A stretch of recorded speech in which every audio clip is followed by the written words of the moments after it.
그러다 보니까 조국 부인, 아들, 딸, 일가 4명이 모두 다 법정에 서는 것이냐, 아니냐, 이런 거에 대해서 설왕설래를 하고 있는 상황이에요. 이것과 관련해서 이 법조계에서는 과연 어떻게 보는지에 관해서 여러분들께 소상하게 말씀을 드리겠습니다. 먼저 여러분들 중에 잘 아시다시피 우선 조국 부인이 11개 범죄인데 그 중에 조국하고 직결된 것은 4개 범죄가 됩니다. 그 중에서도 이제 4개는 입시 비리와 관련된 것, 그 다음에 사모펀드와 관련된 비리들이 대부분이 해당이 되어 있고요. 그 다음에 PC 하드디스크 교체, 증거 인멸, 이런 것도 다 관련돼 있어서 최소한도 4개 정도는 조국의 목을 겨누고 있다, 이런 평가와 전망이 있습니다. 그렇다고 한다면 아들, 딸에 대한 혐의는 어느 것이냐? 다 이 아들, 딸은 집중적으로 입시 비리와 관련된 내용으로 되어 있습니다. 허위 인턴 증명서, 허위 표창장, 그리고 이런 이 허위 문서를 이용해서 입시에 활용한 죄, 이런 것이 이제 모두 다 망라되어 있는데요. 전반적으로 지금 현재까지 나와 있는 바로는 조국 부인도 이러한 입시 비리 의혹과 관련해서 법원 영장실질심사 시에 또 검찰의 조사를 받을 때 전부 부인한 것으로 되어 있어요. 그리고 딸도 이미 언론을 통해서 전부 다 부인했어요. 진짜 인턴 활동을 했고 문서도 제대로 받았다. 근데 아들은 사실이 아니게, 즉 실제로 허위 증명, 진짜 인턴 증명서는 아니라는 쪽으로 검찰에서 얘기하는 것으로 지금 알려지고 있습니다. 그래서 이런 것과 관련해서 좀 더 구체적으로 여러분들께 말씀을 드리겠습니다. 먼저 이 입시 비리는 조국 부인, 그러니까 아들, 딸 입장에서는 어머니하고 다 연결되어 있는 건데요. 입시 비리와 관련된 정경심의 혐의는 5가지로 압축됩니다. 첫째로는 동양제 표창장 등을 위조해갖고 입시에 제출했다. 그래서 위조 사문서 행사, 그 다음에 키스트라 서울대 인턴 증명서 허위로 발급받아갖고 입시에 제출했다. 허위 작성 공문서 행사, 그 다음에 허위 인턴 증명서 등을 사립대 입시에 활용했다. 이것은 업무방해. 또 위조 표창장 등을 국립대 입시에 활용했다. 이것은 위계 공무집행방해. 그 다음에 딸을 동양대 연구보조원으로 허위 등록해가지고 160만 원에 수령했다. 이것은 보조금 관리법 위반. 이 5가지 입시 비리에 아들, 딸들이 정도의 문제는 있습니다만 전부 다 연계되어 있어요. 먼저 딸 관계를 설명해 드리겠습니다. 딸은 고등학교 시절에 서울대 공익인권법센터하고 또 대학 때는 동양대하고 키스트 등에서 인턴을 제대로 하지 않았으면서 허위 증명서나 표창장을 받아갖고 입시에 제출한 의혹을 받고 있습니다. 아들도 마찬가지로 연세대와 아주대, 충북대의 대학원 입시에 서울대 허위 인턴 증명서를 제출한 것으로 조사가 확인이 됐어요. 이에 대해서 딸은 언론 인터뷰에서 인턴을 안 하고 증명서를 발급받은 것은 하나도 없다. 문서를 위조하거나 부모의 도움을 받아 허위로 증명서를 발급받은 적도 없다. 이렇게 얘기하고 있고요. 그 어머니인 정경심 씨도 영장실질심사에서 똑같은 주장을 한 것으로 알려져 있습니다. 다만 허위 인턴 활동의 불법 여부에 대한 사회적 합의가 이루어지지 않았기 때문에 죄가 없다, 이런 논리를 펴고 있다고 합니다. 그러나 검찰 입장에서는요, 이 아들의 경우에 서울대 인턴은 집에서 재택으로 했다. 또 딸 조 씨로부터는 동양대 인턴십은 어머니 연구실에서 하는 바람에 다른 사람들이 보지 못했다는 취지의 진술을 각각 받은 것으로 알려지고 있습니다. 또 서울대의 인턴 증명서 발급 명단에는 이 자녀, 아들이든 딸이든 이름이 없는 것이 사실로 확인이 됐어요.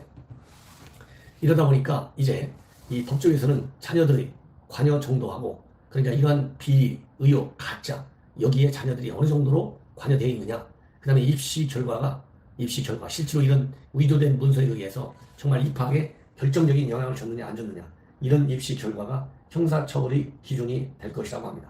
그래서 이런 걸로 볼 때 일단은 이와 유사한 사례를 보면 일단 불구속 기소될 가능성도 있습니다.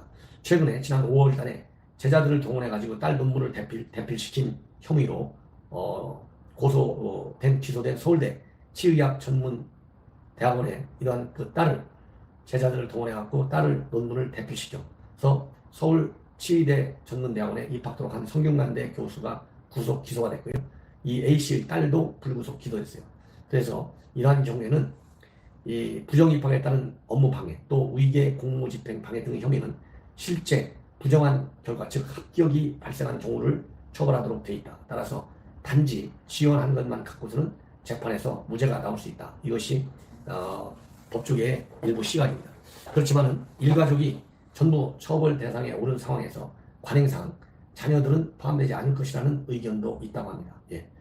어쨌든지 간에 이제는 정경심의 신병을 확보해 놓고 있기 때문에 이러한 입시 비리 의혹에 대해서도 지금까지는 완전히 부인 일변으로 나오고 있는데 신경의 변화를 통해서 일부라도 더 추가적인 정황이 구체적으로 밝혀진다면 아들, 딸의 이러한 이 법적 최종 조치에 상당한 영향을 줄 것이다. 예, 이런 판단이 듭니다. 그리고 여당의 이제 조홍천 얘기가 오늘 언론을 통해서 밝힌 얘기입니다.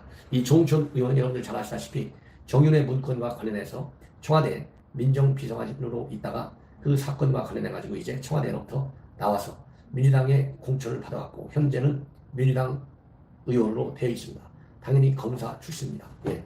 이 검사 출신인 조홍천 의원이 자기가 만약에 조국 뇌물죄를 조국 관련 비리 의혹을 수사한다면 이 뇌물수수 혐의에 관해서 집중적으로 수사하겠다. 본인이 검사하면 이런 입장을 밝혔어요. 그래서 그러면 이 뇌물 혐의가 뭐냐? 이미 제 앞 방송에서도 말씀을 드렸는데요. 2차 전지업대 WFM 여기서 6억 원 상당의 주식 12만 주를 미공개 정보를 이용해서 샀다. 그러면서 엄청난 차익을 거뒀다. 그리고 이 과정에서 조국의 계좌에서 돈이 빠져나갔다. 예, 이런 혐의를 지금 검찰은 가지고 조사를 하고 있습니다. 그래서 6억 원 정도에 매입을 했는데 시세보다 무려 2억 4천만 원 정도 싸게 샀다고 합니다. 그리고 이 과정에서 조국 계좌에서 나간 돈이 정교수한테 흘러간 돈이 약 5천만 원가량 이체된 것으로 검찰은 지금 파악하고 있다고 합니다. 그래서 당시 청와대 민정수석이었기 때문에 조국이 미리 알았다면 그 민정수석으로서의 영향력을 이용한 뇌물 혐의가 적용될 수 있다. 이런 것이 이제 법조계의 의견인데요. 이 조홍천 의원은 이와 관련해가지고 주머니 돈이 쌈짓돈인데 액수가 얼마인지는 모르겠지만 좀 크다. 조국이 알았느냐 몰랐느냐에 대해 검찰이 크게 다루고 있을 것이다. 이 수사의 종착점은 차에 혹은 횡령된 돈이 건너간 것의 뇌물성 여부다. 예. 본인이 검사하면 구속기한까지 즉 나머지 20일 동안 뇌물성 여부에 대한 수사를 전력을 다해서 할 것이다. 이렇게 지금 인터뷰에서 밝혔습니다. 그래서 제가도 이미 말씀드린 대로 이 조국의 뇌물죄는요, 제가 이 법조인들한테 물어보니까 굉장히 중한 범죄라고 합니다. 그래서 만약에 뇌물죄가 실질적으로 구속영장을 청구하는 공소장에 포함을 시킨다. 그러면은 아무리 부부라 하더라도 더구나 장관까지 헌사하기 때문에 그 처벌의 강도는 더 세야 된다고 하는 것이 제 생각이거든요. 그렇다면 구속을 피하기가 어려울 수도 있다. 이러한 제 생각입니다.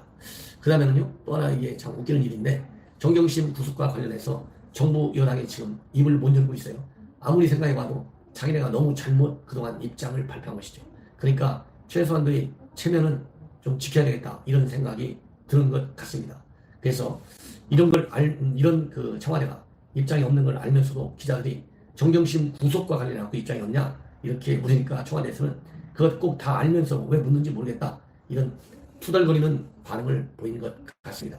그리고 이제 대통령은 윤석열보다는 정부 여당의 생각과 똑같이, 물론 대통령이 그렇게 생각하니까 정부 여당에 따라왔겠죠. 이제 조국의 편에서 이번 조국 일가에 대한 비리 의혹 수사를 보고 검찰의 수사에 관해서 못마땅하다. 이건 뭐 우리 세상 만상 모두가 다 아는 거 아니겠어요? 그런데 내주 중에 바로 청와대에서 윤석열을 조국 사태 이후 처음으로 직접 공개 대면한다고 합니다. 이것이 이제 뉴스거리가 될 것 같아요. 왜냐하면 이 반부패 정책협의회 이거를 대통령이 주재하는데 거기에 검찰총장, 경찰청장, 국세청장, 국정원장 이런 사정기관 모든 책임자들이 참여하게 되어 있어요. 뭐 대신 대검 차장이 갈 수도 물론 있겠죠. 그러나 윤석열 총장의 성격으로 볼 때 이 대통령 주재 반부패 정책협의회에 대검 차장과 같은 세컨맨을 보내지는 않을 것이다. 당당하게 청와대를 딱 걸어 들어갈 것이다. 이렇게 판단이 됩니다. 자, 그렇다고 한다면 지난번에 7월 25일 날 윤석열 총장에 임명됐는데 3달 만에 처음으로 공개 대면하는 것이고요. 조국 사태가 된 이후에 처음으로 이제 윤석열 총장이 대통령을 만나게 되는 것이기 때문에 과연 대통령이 이 공개 대면 석상에서 또 반부패 정책협의회 석상에서 검찰에 관해서 구체적으로 어떤 얘기를 하는지가 매우 중요한 우리 국민의 관심사다. 이런 말씀을 드리지 않을 수 없습니다. 예. 이 정도로 해서 지금까지 나와 있는 조국 일과 수사와 관련된 중요 뉴스를 여러분들께 말씀을 드렸습니다. 시청자 여러분들 제 방송 마음에 드시면요 꼭 구독을 눌러주시고 그리고 좋아요 이 엄지손가락 딱 한번 좀 눌러주십시오. 예, 저에게 큰 힘이 됩니다. 대단히 감사합니다.